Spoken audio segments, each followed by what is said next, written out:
Hi, everybody, and welcome. I am Sherry Hudson Passy from the SLIG Committee, and with me today, I have got Debra Hoffman, and she is going to talk to us about her experience with taking Karan Stanbury's class, Proving Your Pedigree with DNA. Now, Karen's a wonderful teacher, and it's always fun taking her classes. So give us a little bit of the behind-the-scenes scoop of, of the class, of the course itself, and how it runs, and how your overall experience was in it.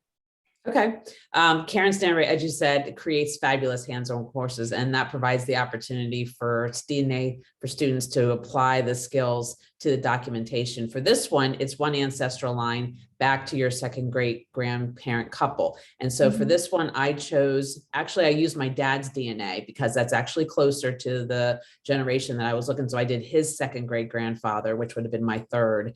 And then at the conclusion of the course, the student is supposed to have a source-cited lineage, including proof of biological parentage, or in my case, at least be on the way towards achieving that aim, because I did run into some glitches with doing mine because I did not get as many matches as Karan was saying I should have had, to be really firm in my, being able to prove that. And you also have a graphic descendant tree and a unique student-generated golden nuggets quick sheet that Karan goes through at the end with all of the students. And I think we ended up, and she kept pushing for more, but I think we ended up with like well over 60 tips. And so that's really nice. And it's something that's unique to the class, to each class, because everyone's going to have different tips. Right. I love that she does that, because you come away with what everybody learned, not just what you learned, because sometimes you miss things as you're trying to calculate things in your brain, right? So sometimes you kind of, and those other people's aha moments then become your aha moment because you've got that whole list. I love that she does that at each of her classes.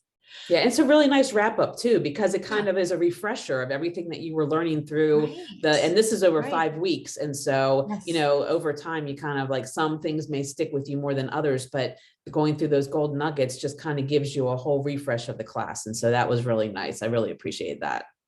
Exactly. So, what did you have to do to get prepared for this class? What level of DNA understanding do people need to have? Yeah, so it's part of that DNA Dreamer series that she does, and it's designed for the intermediate level DNA students. So there are prerequisites, and you have to have attended an intermediate level methodology course at one of the institutes and a DNA course. And so I've had both.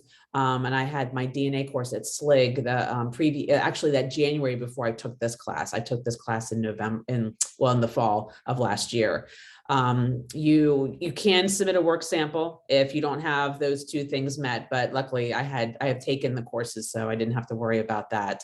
Because I actually haven't done that yet. So that's why I really wanted to take this course, because I wanted to have the opportunity to really apply all of the DNA methodology and the skills that I was learning about, but hadn't really, it's a nice guided course that works with you. So the nice thing is, like, she's got great instructors. She has Nicole Dyer, who does a lecture on Airtable, which was new to me. And I really liked that program. So I was excited to learn more about that program.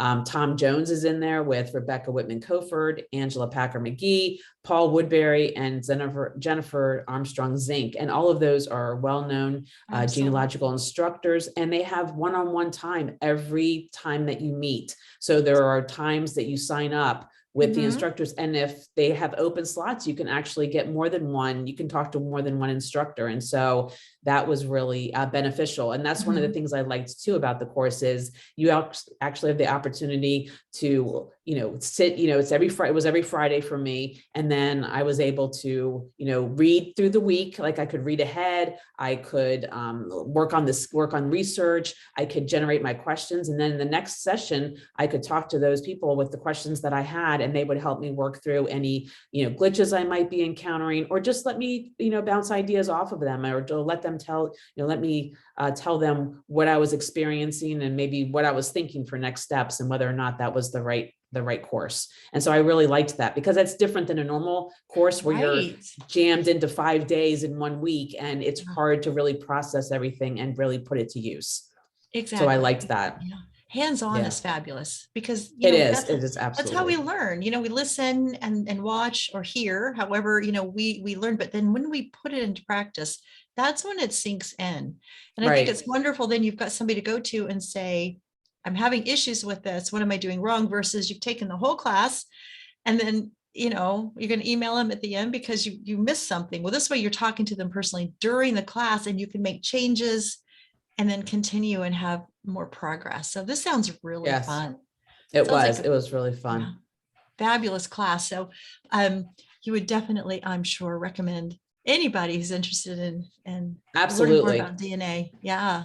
Yes, because I really like the format, like I said, and it's something that once you have the skill set, and I think that's the other thing too, like being able to put it into practice as you do it, kind of cements what you're learning better. And so now Mhm. I have methodology that I can use on my other lines as well. So I can finish up this one. The other thing that you asked me what I had to do to prepare. So besides identify the line, I also put a fan chart together, a fan ancestral chart, so I could Mhm. see, all of, because she wants to have a line that is that there's not, it's well documented Mhm. from the DNA test taker to a second grandparent, and it should be free of unknown parentage and pedigree collapse. So not every line in Oh, your family may qualify for that. So I kind of had right. to do that. But I was really excited to be able to, say, wow, now I can use this methodology for the Yeah. other lines that I have. And so it's something that, it's a skill set that you have once you've done it. And I think it does help, like going through it and having a chance to really talk to people and see Mhm. how it works and see how other students did it too. So that was really Oh, yeah. nice. Sure, sure. Ah, this sounds like a really exciting class. I wish I could take every class. That's I my problem. know. I agree. I agree. We all become institute junkies because we I just like all of these courses, and I know. there's so much to learn and there's so much to apply, and there's just not enough time. And I really Exactly. like it. And I think Yeah. just one, other thing that Uh-huh. I wanted to mention is there's part of that is that source cited narrative linear, that narrative lineage. Mhm. She had Brent Chadwick do like a software, like a macros in Word to Oh, be able to do yes. that. And that was really nice. And the other thing I learned just from talking to Tom Jones was he really uses that now instead of like he kind of keeps it writing as he goes. So Ah, he yes.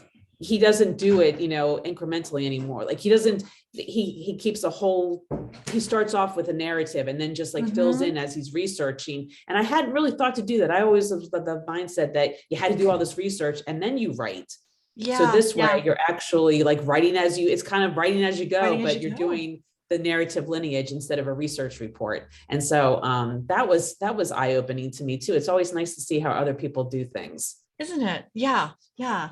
It's another a big bonus, I think, for taking institute classes because you do see how other people, you expand your skill set, not only learning whatever it is the class is teaching you, but you do learn how other people do things, and you get those aha moments like, oh my gosh, I didn't even think to do it this way. And a lot of times it helps us become better researchers because we're finding new ways and new tools to do things that we hadn't been exposed to before. So this sounds like just an amazing class. So thank you so much for coming to talk to You're us about welcome. your experience. Appreciate you being here.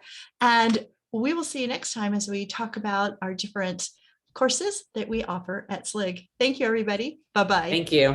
Bye-bye.